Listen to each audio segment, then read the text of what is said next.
ក៏ក្រឹមក្រហមគំរាមដួងចិត្ត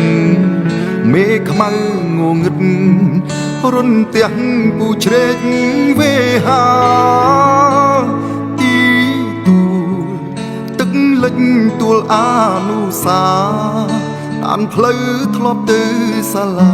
ម្ចាស់ចិន្តាចាំទេខ្ញុំកាត់គេសាអូនជីជូនព្រះធរណីលោកនេះគ្មានពីជីវីប្រកោជូនថ្លៃមេធំនំគួជួយធ្វើសាស័យអ្នកតារក្សាដើមត្រីបុណ្យទុនស្រីឲ្យនាងយល់ចិត្ត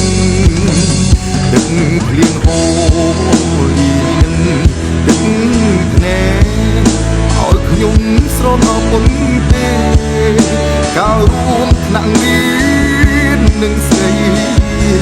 ឲ្យទឹកភ្នែកអ្នកហូរមកធ្វើអ្វីក្រែងស្រស់ស្រីគេឈប់មេតាទឹកបឹងធំទេងូតលេងតាំងពីក្មេងវ័យរសៀលកងព្រៃលើកហាត់បួងសួងទេវតាអារាំងព្រៃភ្នំចងចិត្តជីវ៉ាខ្ញុំកាត់ថ្វាយគេសាសូមតែចិនដានាងប្រណី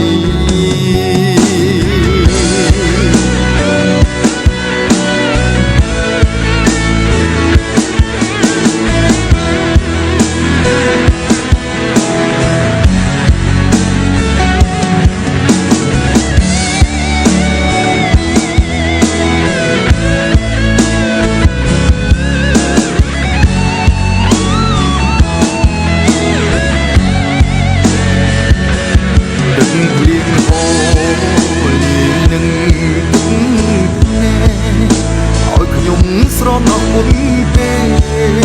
កាលរួមថ្នាក់រៀននឹងស្រីឲ្យទឹកភ្នែកអ្នកហូរមកធ្វើអ្វីក្រែងស្រស់ស្រីគេឈប់មេតាទឹកបឹងធំទេងូតលេងតាំងពីក្មេងវ័យ